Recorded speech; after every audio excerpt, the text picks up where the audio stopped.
In a world that judges worth by titles and bank accounts, one cruel prank was about to prove that true power lies in kindness no one sees coming. "Do you have any idea who I am?" The question was not loud, but it landed on the white tablecloth between them with the force of a slammed door. Daniel Porter looked up from his menu, his brow furrowed in confusion. The woman across from him was stunning, dressed in a simple but clearly expensive navy blue dress, her dark hair pulled back in a severe but elegant knot. Her eyes, however, were chips of ice. "I'm sorry," Daniel asked, his voice quiet. "I don't think so, should I?" A flicker of something, disbelief, maybe anger, crossed her face. She glanced past him toward a corner booth where a group of men in sharp suits were failing to hide their laughter behind their hands. Daniel's stomach tightened. He recognized them. They were the finance guys from the 38th floor, the ones who always walked past his cleaning cart as if it and he were invisible. One of them, a smug executive named Gregory Pike, raised his phone, pretending to check a message. The red light of a recording blinked from its camera, and in that single, gut-wrenching moment, Daniel understood. This wasn't a date, it was an execution. The woman's icy gaze returned to him. "I am Miranda Ellison," she said, each word precise and cold. "I am the CIO of Ellison Financial, the company where you, Mr. Porter, are employed as a janitor." It had started 8 hours earlier with a lie. Daniel was wiping down the glass doors of the main lobby, the scent of lemon polish hanging in the air, when Gregory Pike and his friends had approached him. This was unusual. They never spoke to him. "Porter," Gregory had said, a predatory smile on his face. "Big night for you, my man." Daniel had simply nodded, continuing his work. "A few of us were talking," another man chimed in, "and we think you're a good guy. Work hard, keep to yourself. You deserve a break." Gregory leaned against the reception desk. "There's a woman in the accounting department, sharp, pretty, but shy. She's seen you around and she's interested. We thought we'd play matchmaker, a little blind date, our treat." Daniel stopped wiping. He was 34 years old. His life was his 7-year-old daughter, Leia, and the quiet, predictable rhythm of his nightly shifts. Dating wasn't just on the back burner. It had been thrown out of the kitchen entirely. "I don't think so," he said politely, "but thank you." "Oh, come on," Gregory pressed, his smile widening. "Don't you get lonely? Latage 800. Table for two is already booked. Don't make the lady wait." He'd said no 3 more times, but they were persistent, framing it as a kindness he would be rude to refuse. The seed of an idea, one he hadn't allowed himself to entertain in years, began to sprout. Maybe it wouldn't hurt. When he got home that evening to their tiny apartment, Leia was sitting at the kitchen table, meticulously coloring in a picture of a unicorn. She looked up, her bright eyes so much like her mother's that it still made his heart ache. "Daddy, you look nervous," she said with the uncanny perception of a 7-year-old. He managed a small smile. "Some people from work set me up on a meeting with a new friend." Leia's face lit up. "A friend? Is she pretty?" "I don't know, sweetie. I haven't met her." "You should go," she insisted, jumping off her chair. She ran to his small closet and pulled out his one good shirt, a dark gray button-down he'd bought for his wife's funeral and hadn't worn since. "Wear this one. It makes your eyes look like the sky." Her innocence was the final push he needed. For her, he wanted to be more than just a tired janitor. He wanted to be a man who could still believe in good things. Across town, in a penthouse apartment overlooking the city, Miranda Ellison was having a similar conversation, but one steeped in suspicion. "A blind date, Gregory? I don't have time for that," she said, not looking up from the quarterly report on her tablet. Her 5-year-old daughter, Maya, sat on the floor nearby, arranging blocks into a perfect silent tower. "He's a perfect match, Miranda," Gregory insisted over the phone. "Self-made entrepreneur, built his company from the ground up just like you. He's sharp, driven, and he specifically asked about you after seeing your feature in Forbes." Miranda sighed. It had been a year since her husband left, a year of crushing work and even more crushing silence from her daughter. The specialists all said the same thing. The trauma of the abandonment had stolen her voice. Miranda felt a familiar pang of desperation. Maybe a night out was what she needed, a moment of feeling like a woman, not just a CEO and a failing mother. "Fine," she said, her voice clipped. "One drink, that's it." Just as she was getting ready, her phone buzzed again. It was the babysitter canceling with a last-minute emergency. Miranda stared at Maya, at her huge, expressive eyes that said everything her mouth would not. She couldn't leave her, but she also couldn't bear the thought of another night trapped in their silent apartment. She made a decision. She would take Maya with her. It was just one drink after all. What could possibly go wrong? Back at the restaurant, the world tilted on its axis. The pieces clicked into place with sickening clarity. the shy woman from accounting, the self-made entrepreneur. It was all a lie, a cruel, elaborate stage play designed for the amusement of a few wealthy men. Daniel felt the blood drain from his face. He pushed his chair back, his only thought to escape. I should go. No, Miranda's command was quiet but absolute. Her eyes were fixed on Gregory's table, her fury a palpable force. You will sit, you will order dinner, and you will not give those pathetic little boys the satisfaction. Just then a small figure appeared at Miranda's side. It was her daughter, Maya, who had been sitting at a small table near the entrance with a hostess. With her was another little girl with bright, curious eyes, Leia. Daniel's sister had dropped her off, thinking the date would be ending soon. Mommy, I'm hungry, Maya whispered, but no sound came out. She signed the words with her hands, a gesture so practiced it was heartbreaking. Leia, however, didn't seem to notice. She smiled broadly at Maya. Hi, I'm Leia. Your mom is so pretty. My daddy is handsome, right? Daniel's heart cracked. He looked at Miranda, a CEO he'd only ever seen from afar, and saw not a titan of industry, but a mother with a pain he understood all too well. He slowly pulled his chair back to the table and sat down. The joke wasn't over, it had just begun. The waiter approached their table, a walking picture of forced ignorance. Good evening. May I start you off with something to drink? He asked, his eyes carefully avoiding the smirking executives in the corner. Miranda didn't look at him. Her gaze was still locked on Gregory Pike's table, a silent promise of retribution. I'll have a sparkling water and bring 2 Shirley Temples for the young ladies. She turned to Daniel, her voice a low command. What would you like, Mr. Porter?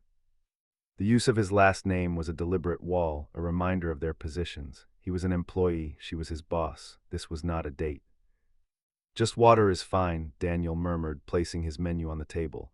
He had no intention of ordering food he couldn't afford. Not here, not under these circumstances. Leia, oblivious to the storm of adult emotions, swung her legs happily in her chair.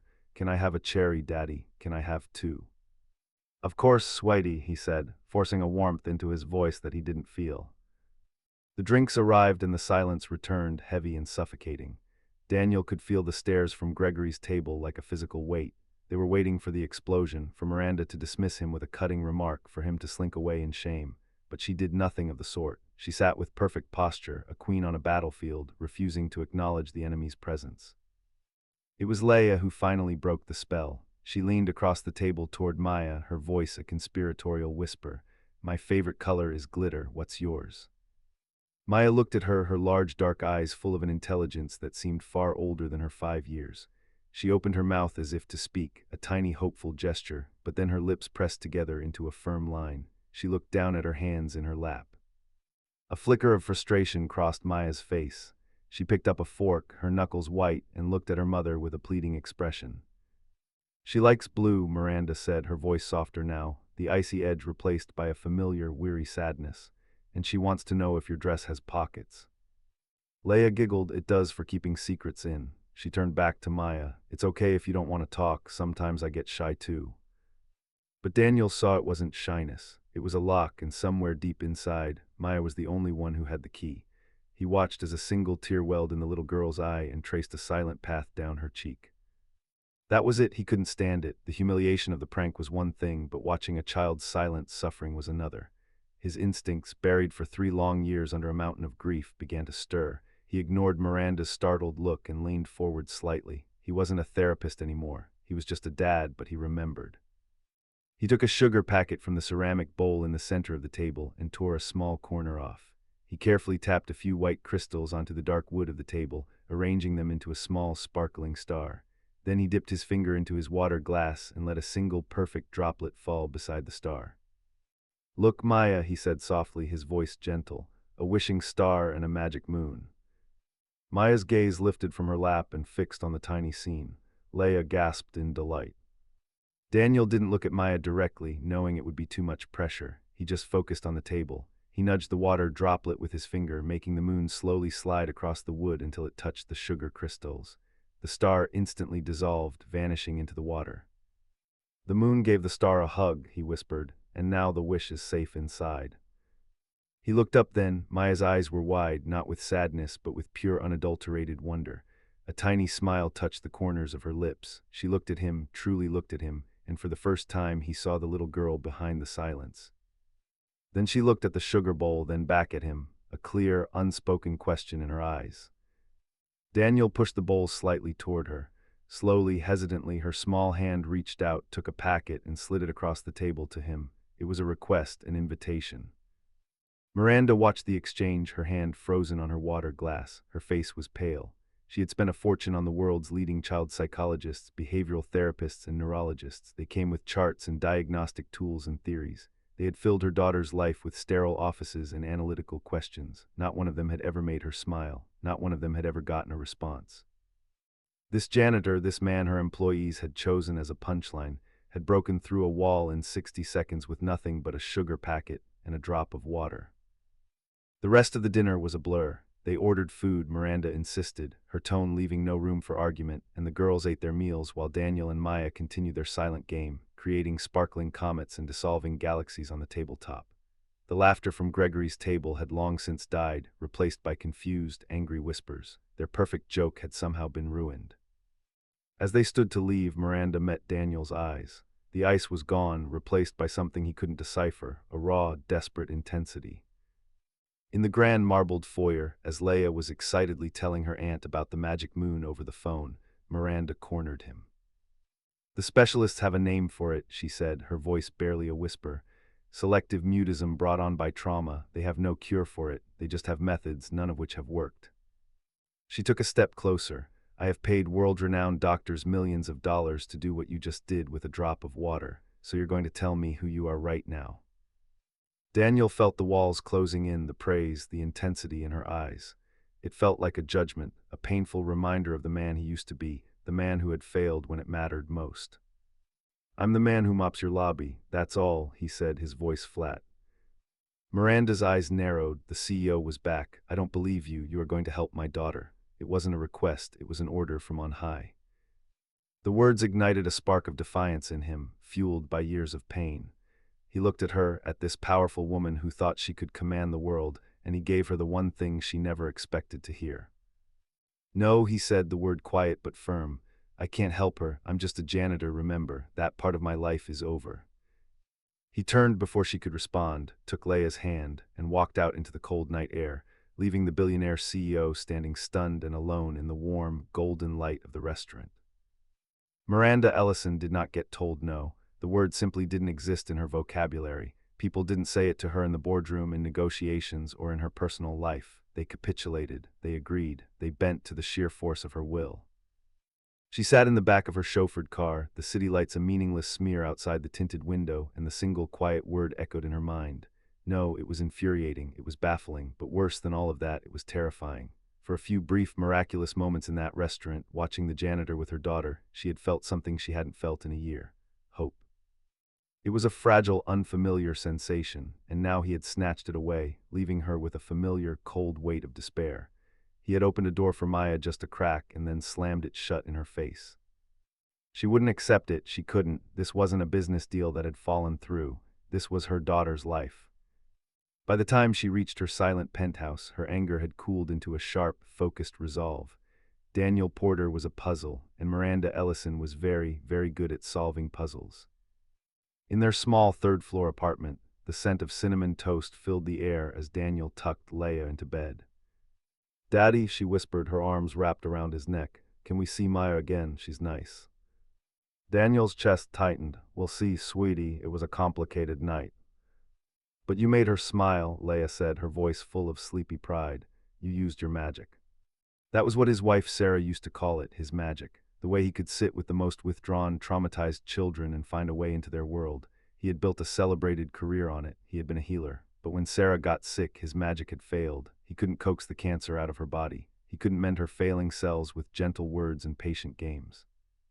He had sat by her bedside for months, watching the brightest light in his life fade away, and all his skills, all his empathy had amounted to nothing.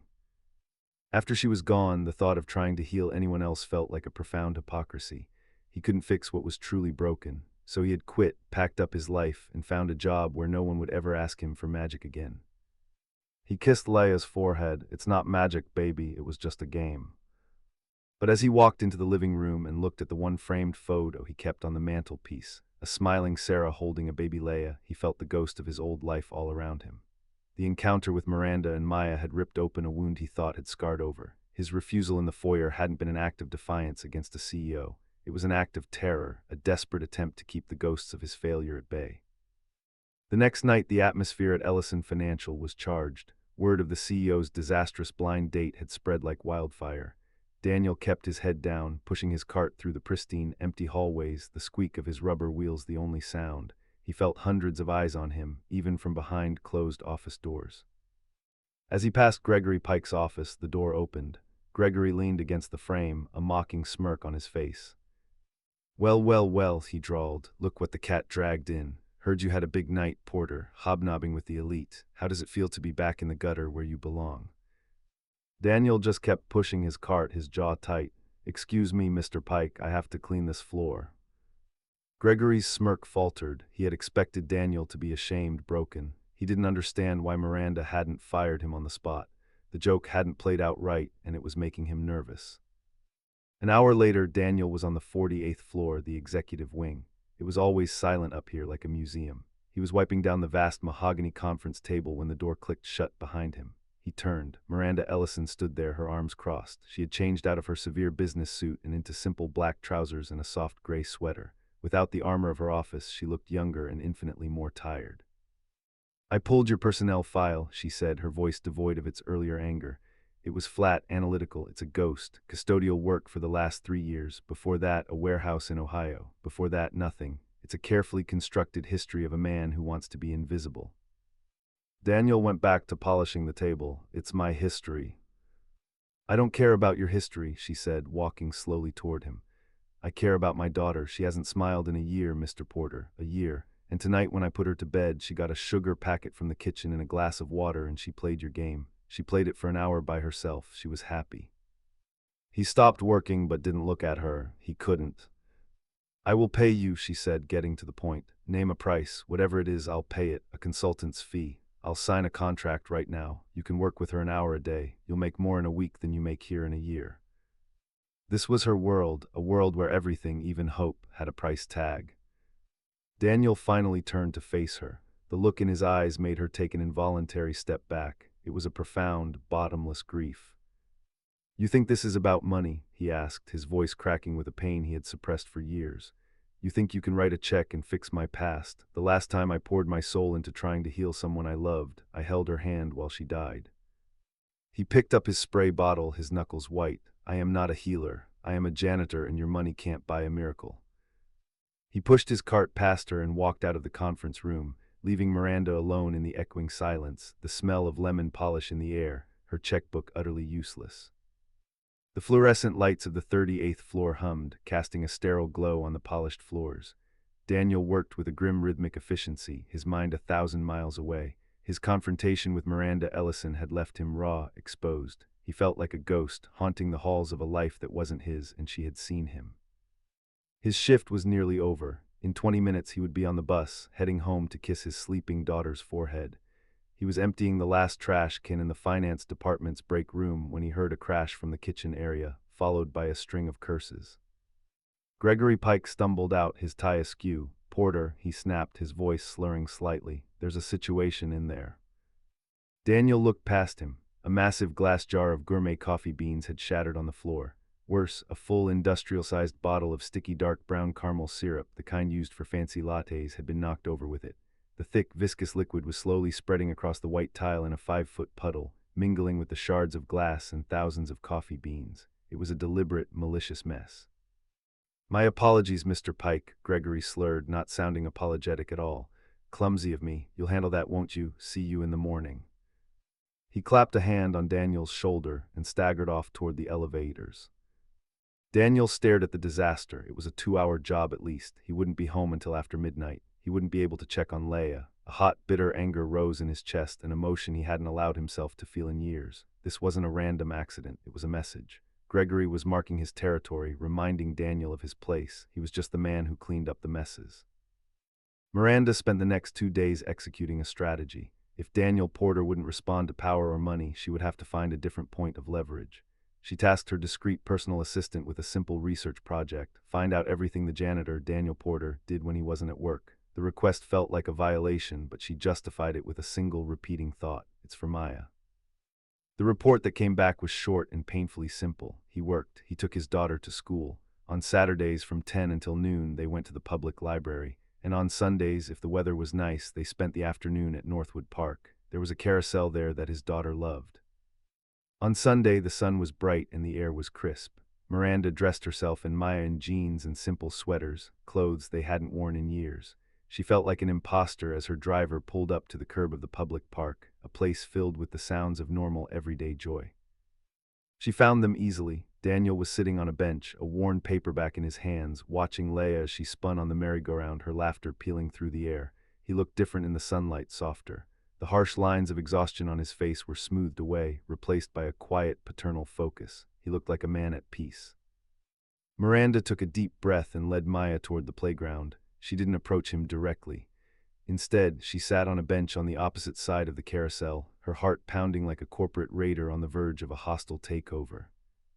Maya stood beside her, clutching her mother's hand, watching the other children with a familiar, heartbreaking longing. Leia spotted them first. When the carousel slowed to a stop, she jumped off and ran over, her pigtails flying. "Maya," she said, her voice full of genuine delight, "you came to the park." Maya gave a small, hesitant wave. "Do you want to go on the swings?" Leia asked, grabbing Maya's free hand. "Daddy pushes me so high I can almost touch a cloud." Maya looked up at her mother, her eyes wide with a silent plea.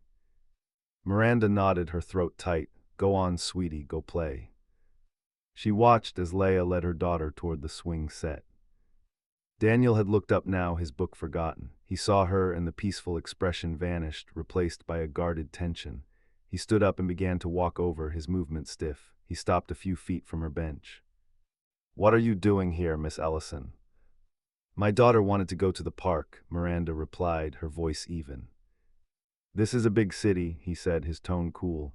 "Lots of parks, but this one has a carousel." She looked him in the eye, abandoning the pretense. "I'm not here to offer you money, Daniel. I'm not here to give you orders." She gestured toward the swings where Leia was chattering away while Maya sat motionless, watching. "I'm here because my daughter is trapped inside herself, and you, for some reason I don't understand, have a key. I saw it. She saw it. She hasn't stopped looking for sugar packets since that night." Daniel's gaze softened as he looked at the two girls. He saw Leia gently push Maya's swing, trying to get her to join in.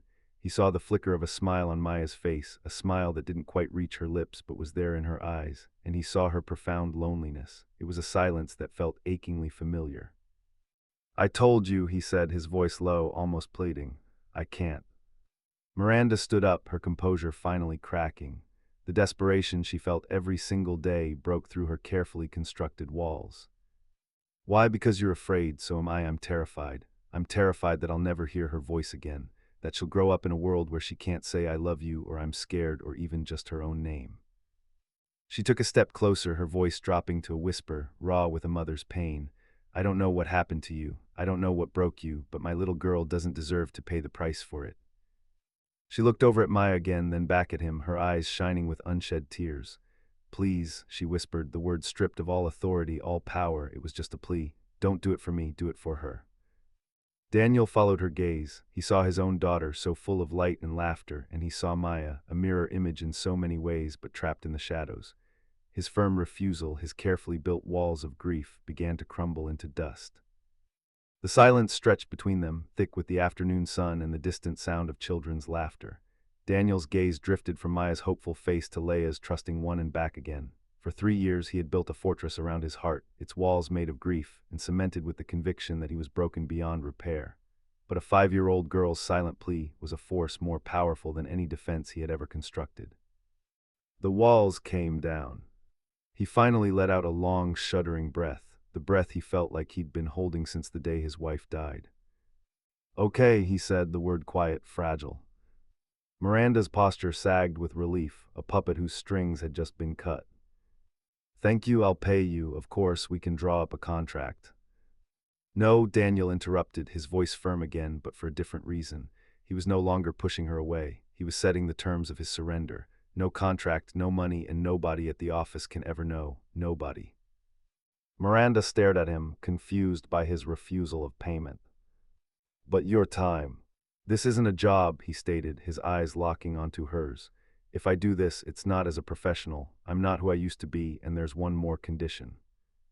He hesitated, the words tasting like ash. If I feel like I can't help her, if I'm not making a difference, I stop immediately, no questions asked. It was his escape clause, the emergency exit he needed to even consider stepping back into that world. Miranda saw the raw fear in his eyes and finally truly understood the depth of his wounds. This wasn't arrogance or stubbornness, it was survival. Agreed, she said, her voice soft, with a sincerity he had not heard from her before. All of your conditions, thank you, Daniel. 2 nights later, Daniel stood awkwardly in the marble entryway of Miranda Ellison's penthouse. The place was vast, minimalist, and silent. It felt less like a home and more like a modern art museum. It was a world of clean lines and cold surfaces, and he felt entirely out of place in his simple work jeans and a faded hoodie. Miranda led him into a large, open-plan living room. Maya was sitting on a plush white rug, surrounded by a mountain of expensive-looking educational toys, none of which she was touching. She looked up when Daniel entered, her expression wary. "We can work in here," Miranda said, her voice a little too bright, a hostess trying to smooth over a tense dinner party. "I'll be in the kitchen if you need anything at all." Daniel nodded, his heart starting to pound. The self-doubt was a physical roar in his ears. "What are you doing here? You can't do this anymore. You're going to fail her." He knelt down on the rug a few feet from Maya, careful not to enter her space too quickly. He didn't look at the toys, he didn't look at her. He just sat, letting the silence settle. From the corner of his eye, he could see Miranda hovering near the kitchen island, wringing her hands, her anxiety radiating across the room. He knew that as long as she was there, radiating that desperate need for a miracle, Maya would never feel safe enough to emerge. He finally looked at Miranda. "Could you give us the room, please?" he asked gently. Miranda blinked, taken aback. "Oh, of course, I just thought." "It's better if she doesn't feel like she's being watched," he explained. "Her silence is a shield. She won't lower it if she feels like she's being tested." It was the first time he had spoken with the calm authority of his old self. Miranda, accustomed to being in charge of every situation, found herself nodding meekly. She retreated to her home office down the hall, leaving the door open just a crack. For 20 minutes, Daniel did nothing but breathe. He sat on the floor and simply existed in the same space as Maya. He didn't try to talk, he didn't try to play. He was letting her know that he demanded nothing from her. Slowly, he reached into the small canvas bag he'd brought and took out 2 things, a small, smooth river stone and a thick blue crayon. He began to idly draw on the stone, his focus entirely on his task. He drew a simple, smiling face. Then he placed the stone on the white rug between them. Maya's eyes flickered down to it. He took out another stone and handed her a red crayon. He said nothing. He just went back to drawing on another stone, this time a lopsided star. For a long time she just watched. Then with painstaking slowness, her little hand reached out and picked up the red crayon. She didn't draw on the stone. Instead, she began to draw on the back of his hand. It was a single wavering red line, a connection. Daniel didn't flinch. He let her finish, his own hand perfectly still. It was the smallest of breakthroughs, a silent conversation in a language of color and trust. Meanwhile, in a sleek downtown bar, Gregory Pike was planting a seed. He was having drinks with a senior board member, a man named Wallace. "I'm just worried about her, you know," Gregory said, swirling the amber liquid in his glass. "She seems distracted, on edge. Did you hear about that blind date fiasco? I mean, with the company janitor. It just shows a shocking lack of judgment. I hope everything's all right at home." He let the words hang in the air, a poisonous insinuation dressed up as concern. Wallace, a man who valued stability above all else, looked thoughtful. The seed was planted. When the hour was up, Daniel stood to leave Miranda's penthouse. He felt as though he'd run a marathon. "How did it go?" Miranda asked, rushing out of her office the moment she heard him move. "It went fine," he said, not offering details. "We're just getting to know each other." After he left, Miranda walked back to the white rug. She saw the stones he had drawn on, and beside them she saw a piece of paper that hadn't been there before. Maya must have gotten it from a nearby desk. On it, drawn in a shaky 5-year-old's hand, was a picture. It was a simple stick figure of a man with a smiling face holding hands with a little girl. Underneath them, Maya had drawn one wavering red line. Miranda picked up the paper, her fingers trembling. It wasn't a word, but it was a start. It was hope, and she held it like it was the most valuable thing she had ever owned. The sessions became a quiet ritual in their chaotic lives. Twice a week, Daniel would arrive at the penthouse after his shift, the scent of industrial cleaner still faintly clinging to his clothes. He would sit on the white rug with Maya, and for an hour, the world outside would cease to exist. There were no more magic breakthroughs, but there was progress, slow and steady like a seedling pushing through frozen ground. Maya started using the stones to tell stories. A stone with a sad face placed far away from a group of happy-faced stones. A red line drawn to connect a small stone to a larger one. It was a language Daniel was beginning to understand. He learned that she was lonely at school, that she missed the dog she'd had before her father left, that she was afraid of the dark. While Daniel was with Maya, Miranda would wait in the kitchen pretending to work on her laptop, but mostly she listened. She didn't listen for a word, not anymore. She listened to the quality of the silence. Before Daniel, the silence in her home had been a heavy, suffocating blanket of absence. Now, the silence in the living room was different. It was active, communicative. It was filled with trust. Their own conversations started tentatively in the moments before and after the sessions. "She seems to like drawing houses," Daniel commented one evening as he was packing his bag, always with one window and one person looking out. Miranda leaned against the door frame, a mug of tea warming her hands. That was her father's studio. He was an artist. She used to sit and watch him paint for hours. It was the first time she had mentioned her ex-husband, without a bitter edge to her voice. Another night, Daniel was a few minutes late. "Sorry," he'd said, looking exhausted. "It's the anniversary of my wife's passing. Leia was having a tough day." "Tell me about her," Miranda asked softly, surprising herself with the directness of the question. Daniel looked down at the smooth river stone in his hand. "Sarah, she was light. She believed everyone had a song inside them and you just had to be quiet enough to hear it." He gave a sad smile. She would have known what to do for Maya. She wouldn't have needed any tricks. In these quiet confessions, the cavernous distance between the CEO and the janitor began to shrink. He saw the vulnerable woman behind the corporate armor, and she saw the brilliant wounded man behind the custodial uniform. They were just two single parents trying to navigate an ocean of grief and build a safe harbor for their children. It was a fragile, unspoken friendship, a bond forged in the silence of a little girl's room. Gregory Pike was not a man who enjoyed feeling powerless. He saw the subtle shift in the CEO's demeanor, a new lightness in her step that hadn't been there before. He saw the way she would sometimes dismiss her driver and leave the building on foot, heading in the direction of the janitor's shabby neighborhood. He didn't know what was happening, but he knew it involved Porter, and it was a threat. It was time to remove the piece from the board permanently. His plan was simple and cruel. He waited for a night when he knew his senior partner, Mr. Abernathy, was working late. Abernathy was notoriously fussy about his belongings, especially the antique gold fountain pen he kept on his desk, a family heirloom worth thousands. While Daniel was cleaning on another floor, Gregory slipped into Abernathy's office and pocketed the pen. However, not wanting to get his own hands dirty, he enlisted his subordinate, Peterson, to handle the final crucial step. He gave the pen to Peterson with clear instructions. Use the duplicated master key to open the janitor's locker and tuck the pen deep into the pocket of his worn jacket. He then made an anonymous call to building security, reporting that he'd seen the night janitor acting suspiciously near Abernathy's office. An hour later, as Daniel was clocking out, two uniformed security guards stepped in front of him. The lead guard, a burly man named Henderson, who usually gave him a friendly nod, had a grim expression on his face. "Mr. Porter," Henderson said, his voice officially cold, "we need you to come with us." "What's this about?" Daniel asked, his heart beginning to thump against his ribs. "We've had a report of a theft on the executive floor. A valuable item has gone missing from Mr. Abernathy's office. We're required to search the staff who were on duty."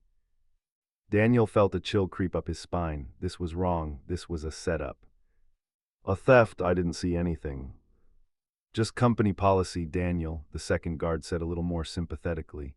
"Let's just get this over with. Can we check your bag and your locker?" They led him back to the custodial closet. Daniel opened his locker, his hands steady despite the frantic beating of his heart. The guard rummaged through it, pulling out his spare shirt, a worn copy of a novel, and finally his jacket. The guard felt the pockets. His fingers closed around something hard and metallic. He pulled out the antique gold fountain pen. It gleamed under the harsh fluorescent light, a damning piece of evidence. Henderson held it up. "Can you explain this, Mr. Porter?" Daniel stared at the pen, his mind reeling. He had never seen it before in his life. He looked from the pen to the guards' stony faces, and he saw the trap snap shut. Gregory's face he saw in his mind, his mocking, triumphant smirk. "That's not mine," he said, his voice a hoarse whisper. "I don't know how that got there." Henderson's face hardened. That's what they all say, he sighed, pulling out a pair of plastic zip ties. You need to come with us. Mr. Abernathy is on his way down and he's going to want to press charges. Daniel sat in a small, windowless room in the basement security office, the stolen pen lying on the metal table in front of him like a verdict. The air was stale with the smell of old coffee. Henderson, the head of security, was questioning him, but his words were a distant buzz. All Daniel could think about was Leia sleeping alone in their apartment, expecting her father to be home. What would happen to her if he was arrested? The door swung open, and a portly, red-faced man in an expensive suit stormed in. Mr. Abernathy, he pointed a trembling finger at Daniel. That's him, that's the thief, he bellowed. I want him arrested. I want to press full charges. The audacity, stealing a priceless family heirloom. Henderson tried to placate him. Sir, we're just following procedure. Procedure, Abernathy scoffed. The man was caught red-handed. What more procedure do you need? Call the police now. Daniel felt the last of his hope drain away. It was his word against theirs, a janitor against a senior partner. He was already tried and convicted. That won't be necessary, Philip. The voice came from the doorway, sharp and cold as steel. Miranda Ellison stood there, still in her work clothes, her arms crossed. She radiated an aura of absolute authority that silenced the room instantly. Abernathy's jaw snapped shut. Henderson straightened up as if the president had just walked in. Miranda, Abernathy stammered, this is a security matter. This man is my employee. She cut him off, her eyes fixed on Daniel. And therefore this is my matter. You may go, Philip. Henderson and I will handle this. Her tone made it clear that this was not a suggestion. Abernathy sputtered for a moment, then deflated, nodding before scurrying out of the room. Miranda's gaze softened slightly as she looked at Daniel. Are you all right? He could only nod, his throat too tight to speak. She turned to Henderson. Walk me through it, everything. Henderson recounted the anonymous tip, the search, the discovery of the pen. When he finished, Miranda was silent for a long moment. It makes no sense, she said, more to herself than to anyone else. She looked at Daniel. I offered this man a sum of money that would change his life, and he refused it. Tell me, Henderson, why would a man who turns down a fortune steal a pen? The security chief had no answer. Pull the tapes, Miranda commanded. I want to see all security footage from the 40th floor and the custodial area for the last 3 hours. Now. For the next hour, the three of them sat in the main monitoring station, a dark room filled with the glow of a dozen screens. They watched hours of footage sped up to a blur of ghostly figures. They saw Daniel doing his rounds, methodical and thorough. They saw Abernathy leaving his office. They saw nothing out of the ordinary. There's nothing here, Miss Ellison, Henderson said, starting to look impatient. Keep looking, she said, her eyes narrowed in concentration. Look for who shouldn't be there. And then she saw it, a flicker of movement near the custodial closet at a time when Daniel was on a completely different floor. Stop, rewind that, zoom in on that hallway. The footage replayed in slow motion. A figure emerged from the shadows. It wasn't Gregory. It was his closest associate, a junior analyst named Peterson. He glanced nervously up and down the empty hall before slipping into the unlocked custodial closet. He was inside for less than 10 seconds.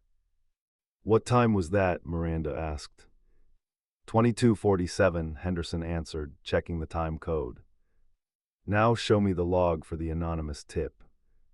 Henderson typed on his keyboard. A line of text appeared. Anonymous call regarding suspicious activity on the 40th floor. Call received at 22:51, 4 minutes after Peterson left the closet. I've seen enough, Miranda said, her voice dangerously quiet. She stood up. Henderson, you are to release Mr. Porter immediately with a full apology. This investigation is now concluded. She walked Daniel to the elevator, the silence between them charged with unspoken emotion. As the doors slid shut, enclosing them in the small private space, Daniel finally found his voice.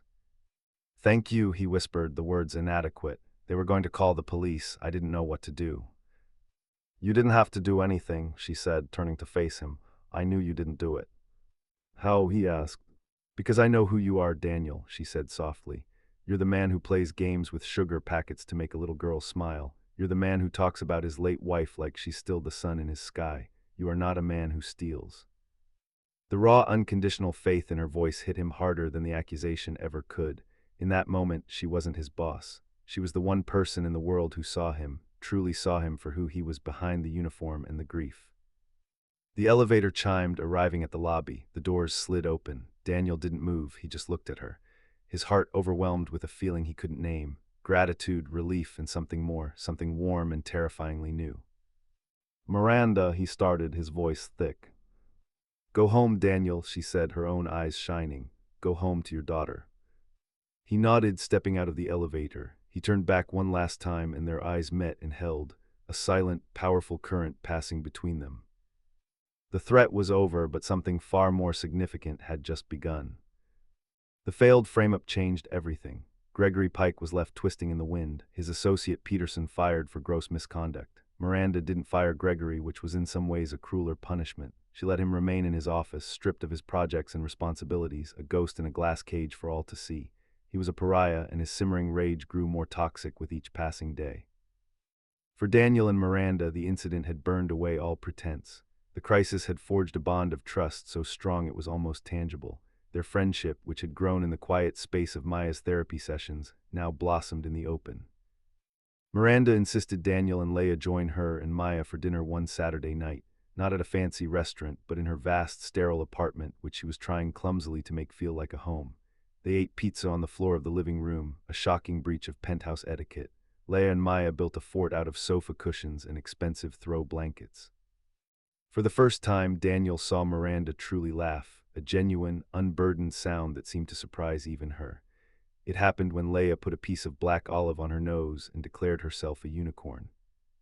Later, after the girls had fallen asleep in the cushion fort, Daniel and Miranda sat on the balcony, the city glittering below them like a fallen constellation.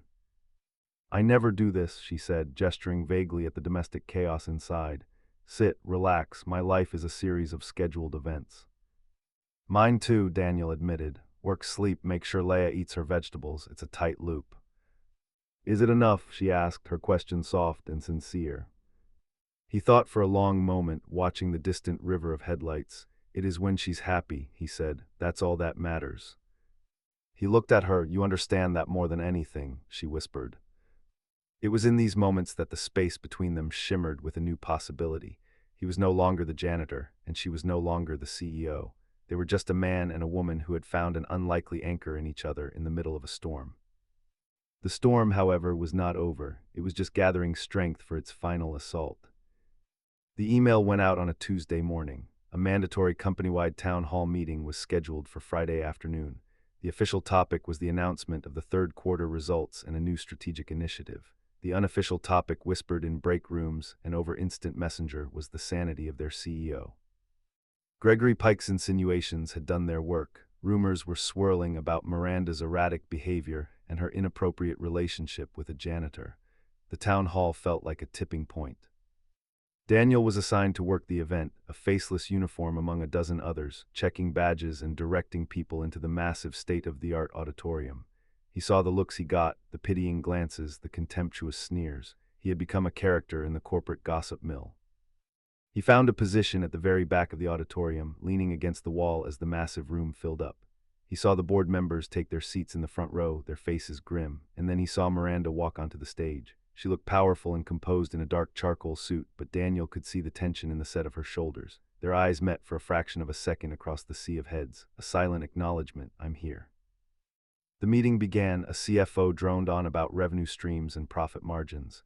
A vice president of marketing showed slick videos about the new initiative. The air was thick with a tense, expectant boredom. Everyone was waiting. Finally, the floor was open for questions. A few predictable softballs were asked and answered. Then Daniel saw him, Gregory Pike, striding confidently to the microphone in the center aisle. He looked directly at Miranda, his expression a mask of false sincerity. "Miranda, thank you for your leadership," he began, his voice smooth and amplified throughout the auditorium. "My question is one of concern, a concern I think is shared by many of us who have dedicated our lives to this company." He paused, letting the drama build. "We have seen inconsistencies lately, a lack of focus. We've heard rumors of certain distractions, relationships that show a disturbing lack of judgment." A shocked murmur rippled through the crowd. This was an open rebellion. Gregory's eyes flickered to the back of the room, finding Daniel in the shadows. His lips curled into a barely concealed sneer. He turned his attention back to Miranda, his voice dripping with condescension. So my question is this: how can we, the employees and shareholders, have confidence in our company's future when our CEO is demonstrating such poor judgment and mingling with the service staff? The words hit like a physical blow. The murmuring stopped. A dead, shocking silence fell over the auditorium. Every single eye, hundreds of them, swung from Gregory to Miranda, who stood alone at the podium in the harsh glare of the stage lights. The board members stared straight ahead, refusing to look at her. Daniel felt the blood drain from his face, his fists clenched at his sides, helpless. Miranda stood motionless for a long, deafening moment, her face a pale, unreadable mask. The silence stretched, becoming unbearable. She looked at Gregory, then her gaze swept over the silent watching crowd, and finally it landed on Daniel at the back of the room. She took a slow, deliberate breath, her fingers gripping the sides of the podium. A slow smile touched Miranda's lips. It was a strange, sad, and incredibly powerful expression. It was not the smile of a cornered executive. It was the smile of a woman who had just been handed the perfect weapon. She leaned into the microphone. "Thank you, Gregory," she said, her voice perfectly calm, yet it carried to every corner of the silent auditorium. "Thank you for your concern. Judgment is, after all, what I'm paid for. So let me tell you all a story about judgment." She paused, her gaze sweeping over the audience, the board members, and finally Gregory Pike, who was starting to look uneasy. "For the last year," she began, her voice losing its corporate edge and becoming something much more personal, much more human. "Many of you have noticed that I've been distracted. You were right, I have been. Because for 365 days, my 5-year-old daughter Maya has not spoken a single word, not one." A gasp rippled through the room. The story was so intensely personal, so out of place in this sterile corporate environment that it was utterly riveting. "Her father left," Miranda continued, her voice clear and steady despite the tremor Daniel could see in her hand. "And in the wreckage of our family, my daughter's voice was a casualty. I judged the situation. I threw money at it. I hired the best specialists in the world. They came with their PhDs and their theories. They judged my daughter to be a clinical case of selective mutism. They poked and they prodded and they tested, and all they did was make the silence deeper." She looked directly at Gregory. "Then a few weeks ago, some of my employees, in a spectacular error of judgment, decided it would be funny to set me up on a blind date with the company janitor." The second gasp was louder, sharper. Gregory Pike's face went white. "It was a cruel, humiliating joke," Miranda said, her voice ringing with cold truth. "And the man who was its target had every right to walk away. But he didn't. He stayed and he watched my daughter who was with me, and he saw not a clinical case but a lonely little girl." She turned her gaze to the back of the room, finding Daniel in the shadows. He didn't have a PhD, he didn't have a theory, he had a sugar packet. And with that sugar packet, he made my daughter smile for the first time in a year. The room was utterly still. No one coughed, no one moved. "I learned that this janitor, this man so many of you have judged as invisible, was once one of the most respected pediatric speech therapists in the country. A man who healed children with his gift, but he judged himself more harshly than anyone. After he lost his wife to cancer, he believed his gift was gone, so he hid himself away where no one would ever ask him for help again. He judged himself to be broken." Tears were now openly streaming down the faces of men and women in the audience. Board members were staring at their hands, ashamed. Miranda's voice softened, but it was filled with a powerful, raw emotion. "For weeks, this janitor has been meeting with my daughter in secret, for no money, for no recognition. He asked for nothing. He has been patiently, kindly showing her a way out of the silence. He has been teaching me that you cannot judge a person's worth by the title on their business card." She took a deep, shaky breath, her eyes shining. She was no longer a CEO addressing her company. She was a mother sharing a miracle. "So to answer your question about my judgment, Gregory," she said, her voice breaking with emotion, "this morning, because of that man's kindness, my daughter spoke her first word in a year. She looked at me and she said, 'Mommy.'" A collective sob went through the auditorium. The silence was broken, replaced by a wave of overwhelming emotion. Then one person began to clap, then another. Within seconds, the entire room was on its feet, the applause thundering, a roar of support, of empathy, of release. It wasn't for the CEO, it was for the mother. Gregory Pike stood frozen in the aisle, his face a mask of horror. His public execution had become his own. 2 security guards quietly appeared at his side and escorted him out of the auditorium without a word. Through the blur of his own tears, Daniel watched as Miranda stood at the podium, letting the applause wash over her. When it finally subsided, she made one last announcement. Effective immediately, Ellison Financial is creating a new charitable foundation, the Maya's Voice Foundation, dedicated to providing free therapeutic services for children who have experienced trauma. Her eyes found Daniel's again, a clear, unwavering promise in them, and I have already found the perfect person to run it. Later, after the chaos had died down, she found him in the now empty lobby. The setting sun cast long shadows across the marble floor. "So," she said, a small, tired smile on her face, "Director of the foundation, the job is yours if you want it, Miranda." "After everything you said, You don't have to say anything," she interrupted softly. She stepped closer, closing the final inches of space between them. "You healed my daughter, Daniel, but I think maybe you healed yourself a little bit too." "You healed me," he whispered, realizing it was true. Her faith in him had been the one thing he couldn't give himself. She reached up and gently touched his face, her thumb brushing away a tear he hadn't realized was there. "The joke's on them, isn't it?" she murmured. "They tried to set up the janitor with the CEO." "And what happened?" he asked, his heart pounding. Her smile was luminous. The janitor saved the CEO and her daughter. He leaned in and she met him halfway. Their first kiss was soft, hesitant, a question and an answer all in one. It was not the end of a corporate drama. It was the beginning of a love story built not on a cruel joke, but on a foundation of kindness, trust, and unwavering faith.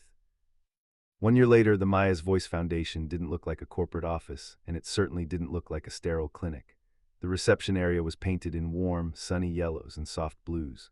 A giant, comfortable-looking beanbag chair shaped like a friendly monster sat in one corner, and the walls were covered not with corporate art, but with the vibrant, messy, and joyful drawings of children.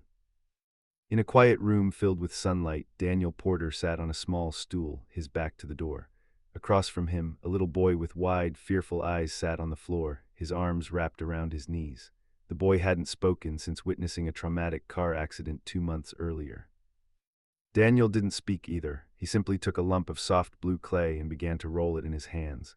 He molded it into a long snake-like shape, then flattened it. He rolled it into a ball, then poked a hole in it. For 10 minutes, the only sound in the room was the soft squish of the clay. Finally, the little boy pointed at the clay. It was the first gesture he had made all session. Daniel looked at him and smiled, then broke off a piece of the clay and held it out. The boy hesitated for a moment, then his small hand darted out and took it. It was a start.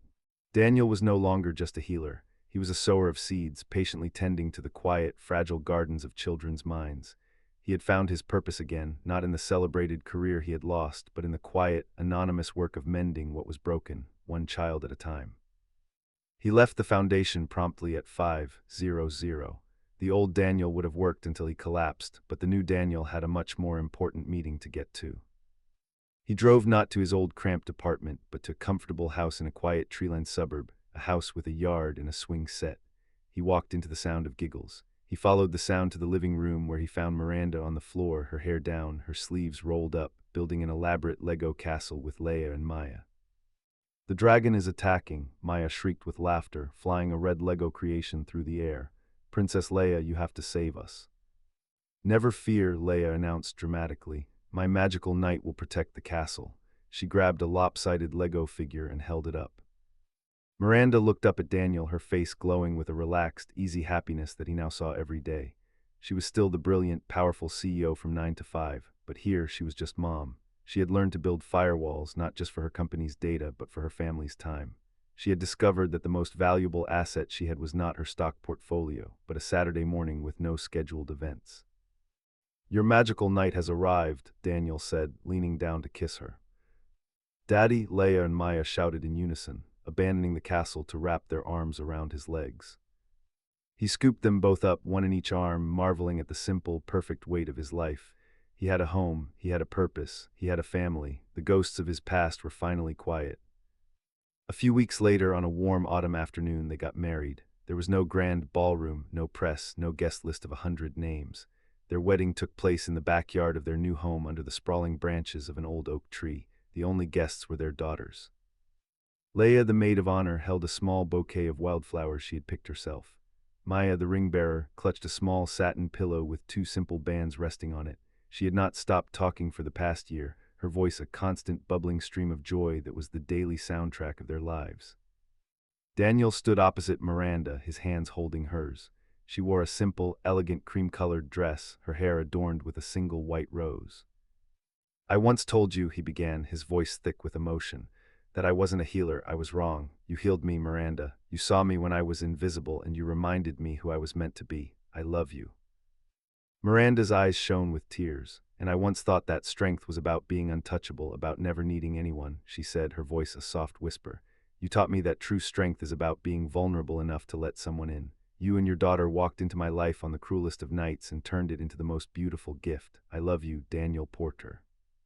When they kissed, the girls cheered, throwing wildflower petals into the air.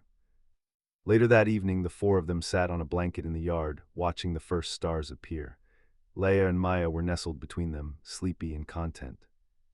"You know," Miranda murmured, leaning her head on Daniel's shoulder, "it's funny. Gregory Pike tried to orchestrate the most humiliating night of our lives."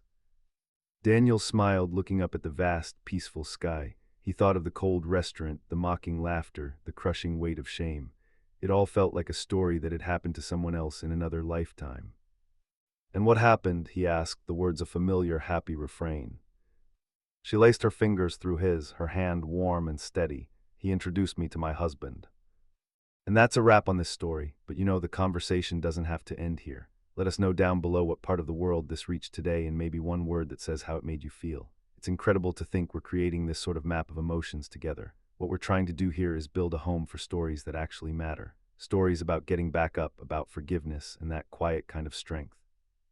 If you want to help us build it, a subscription and a simple like goes a very long way. It tells the world that these stories are wanted, and it helps them travel to places we could never reach alone. I'm just so grateful you chose to spend your time here. And until we meet in another tale, try to be the kindness you want to see out there.